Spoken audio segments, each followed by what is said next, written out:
It's official. Myles Garrett is better than TJ Watt, and it's not even close. Like, who would even dare suggest that it's close? Browns win 20-18 over the Cincinnati Bengals, and Myles Garrett makes history. 23 sacks for number 95. That is the all-time single-season record, and it's fitting that it's 23, the number of another Cleveland legend, LeBron James. Myles Garrett, welcome to being a Cleveland legend. You've earned that. You're awesome. I hope you're a Cleveland Brown forever.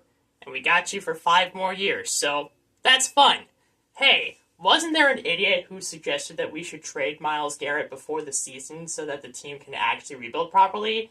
What kind of idiot would say that out loud? Much less say that in front of a camera. Oh wait, that idiot was me! This guy who you're watching, and his big mouth said that we should trade Myles Garrett before the year. This guy should never ever make professional takes again. Or any takes for that matter. He's terrible. He's like the Browns' offensive line in terms of how bad he is. But enough about that. I still want to make these videos, so you're going to have to hear my poor takes anyway. So, the Browns win 20-18 over the Bengals. Myles Garrett does the cool thing and gets his 23rd sack. And I'm going to be honest, I don't feel like talking about the game all that much. The Browns defense scored 2 touchdowns. The Browns offense scored no touchdowns. That's fun when you win. It's not fun when you lose. It's fun when you win, though. So that was nice. And the Browns defense deserved a win today, and they got it. So that was good. I want to talk about some other things. So in this video, I'm going to be shouting out players who played their butts off the entire year, and I want to show my appreciation for those guys who worked hard, showed up, and played hard the entire season. And I think the best person to start with is the cream of the crop.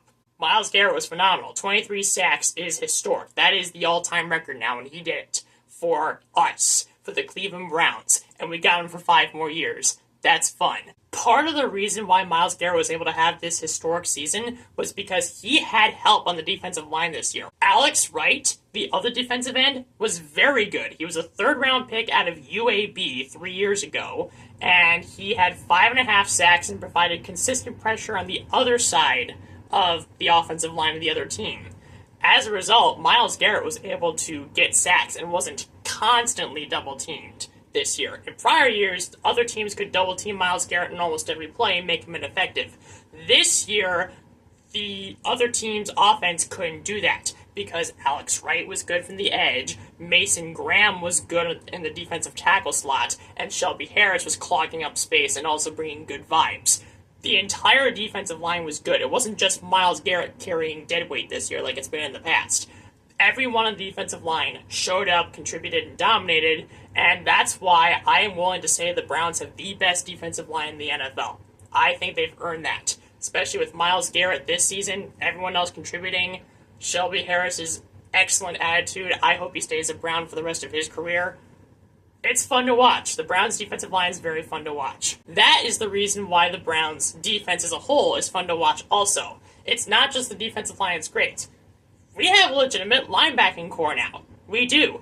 Carson Schlesinger, there's a reason why he's earning Luke Kuechly comparisons. Luke Kuechly was a long-time linebacker for the Carolina Panthers, probably the greatest player in Carolina Panthers franchise history, and Carson Schlesinger, who belongs to the Cleveland Browns, is garnering Luke Kuechly comparisons. People are comparing him to Luke Kuechly, who either is a Hall of Famer or is soon to be a Hall of Famer. Carson Schlesinger is that good. He should be this year's Defensive Rookie of the Year in the NFL, and he should have been invited as a Pro Bowl starter and not just as an alternate. All in all, Carson Schlesinger is awesome, and he's not our only good linebacker. We played this entire season without JOK. If he's able to come back next year healthy, we're going to have 2 very good linebackers, and that's before you consider how good Devin Bush was this year. Oh my goodness.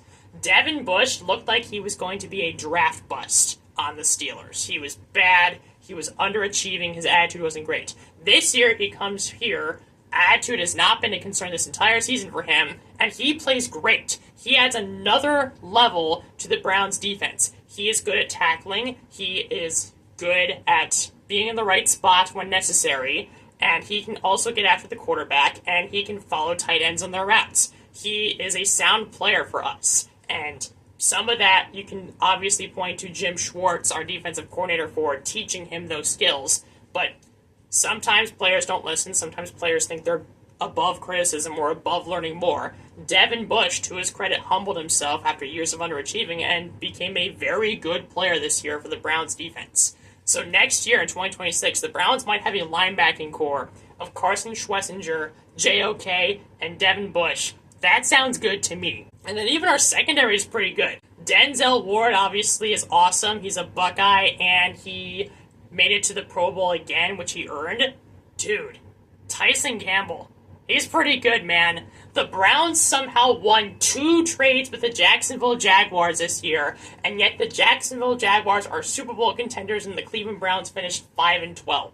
But next year, we might have a trio of corners that are all pretty good with Denzel Ward, Tyson Campbell, and Martin Emerson Jr., who also, like JOK, did not play for this entire season because of injuries. We got a solid trio of corners. Then at safety, we got Grant Delpit, who was pretty good this year. And we have Ronnie Hickman, also a Buckeye, who was also pretty solid this year, had probably the best year of his career so far. Our defense is fun, man. Our defensive roster is great. And our defense could potentially be even better next year with JOK and with Martin Emerson returning. Our defense is fun. I wish I could talk only about the defense. Man, I love talking about the Browns defense. It's so fun. Unfortunately, there are 2 other facets of the team I gotta talk about, so I guess I should probably talk about those. I'm not going to talk much about the quarterbacks. I would like to save my conversation about the quarterbacks for a future video. Shedeur Sanders, straight up, was not good in this game against the Bengals, although he was without Harold Fannin, Quinshon Judkins, and he had no O-line at all. Luke Whippler, the backup center, got injured in this game, and the third-string center, Zach Zinter, a Michigan guy, was even worse. Throughout the Bengals game, the Browns' offensive line had 3 gaping holes. Through most of this year, we had 1 or 2. In this game, we had 3. At left tackle, Cam Robinson. At right tackle, KT Leviston. And at center, Zach Zinter. All 3 of those guys were horrendous. We have the worst offensive line in the league. I maintain my position that the Browns need to draft Carnell Tate and then 7 consecutive offensive linemen with their picks in the next draft. Please do that. The running backs. Gotta be honest, they did their job. Quinshon Judkins provided pop, provided a burst of energy, and was pretty good. His stats did not look great near the end, but behind the Browns O-line, every running back is going to be terrible. And even Dylan Sampson, the other rookie running back, he was pretty good this year too. There were a couple plays in this game in which I watched Dylan Sampson make very smart decisions in terms of whether to stay in bounds or go out, whether to cut left or cut right depending on what he saw in front of him. Dylan Sampson may not be the most talented player, but he's a very smart player. I think he's the kind of guy you want to have on your team. And that leaves our receivers, of which there is one guy that I have massive appreciation for. You know who that is. Harold Fannin is cool and fun. Every week when he's healthy, he shows up, he dominates, he pulls off big plays, he shakes several tacklers off of him, and then he becomes everyone's favorite player. Because he is that. Harold Fannin's the best. We all love him in Cleveland. About other receivers, are there any others? Do we even have any other receivers? We had Jerry Jeudy, but he turned into a ghost. Cedric Tillman has always been a ghost. Isaiah Bond has 1 or 2 plays a game where he shows up, makes himself available, and does a good thing, and then he himself becomes a ghost. Hey, Carl Tate, could you help us out, please? That'd be nice. There's one more player I want to give a shout out to, and I have held myself back from doing this all year long because I did not want to jinx it. Remember when this guy had a horrible week 1, and I decided that I wanted him to be off the team, and I declared he should be off the team? In a desolate wasteland that was otherwise known as the Cleveland Browns special teams in 2025, Andre Schmidt was pretty good. Games 2 through 17, he was outstanding. The Browns need some bright spots in this year, and Andre Schmidt is one of them.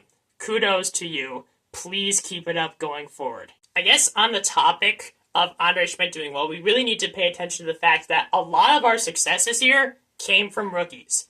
Andre Schmidt, Harold Fannin, Quinshon Judkins, Dylan Sampson, Mason Graham, and of course Carson Schlesinger, and even to a degree Shedeur Sanders. Shedeur Sanders provided a pop to the offense that we did not otherwise have before.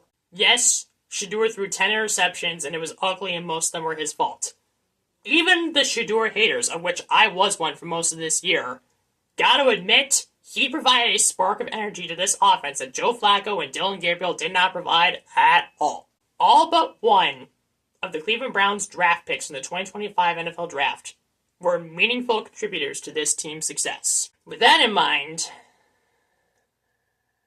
oh dear, the guy in the top bar is probably going to stay, isn't he? I'm worried that because of the very good draft class from 2025 that Andrew Berry is responsible for, and because of the 2 trades that we won with the Jacksonville Jaguars that Andrew Berry is also responsible for, I'm worried Andrew Berry is going to keep his job. I still want Andrew Berry to be fired, though, because he is responsible for Deshaun Watson and his anchor contract, anchoring us to the pits of agony. And he needs to pay the price for it with his job. I'm worried that because his 2025 NFL Draft class was so good, he's not going to get fired. Now, as for the other guy who's got a banner, I'm willing to bet he's gone, and thank goodness. He needs to be gone.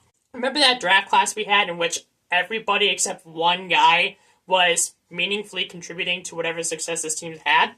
The one draft pick in question, Dylan Gabriel, was the quarterback that Kevin Stefanski singled out as the one he wanted to lead the Browns offense.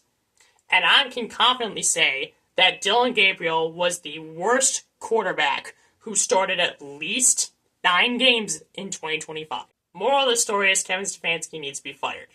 So probably for the last time this year, fire Kevin Stefanski. I will talk about every important firing that takes place tomorrow in a video, my annual Black Monday video. So tune in for that. That is it for this one. Thank you very much for watching. If you enjoyed this video, please click like. If you want to see more of my videos, please click subscribe.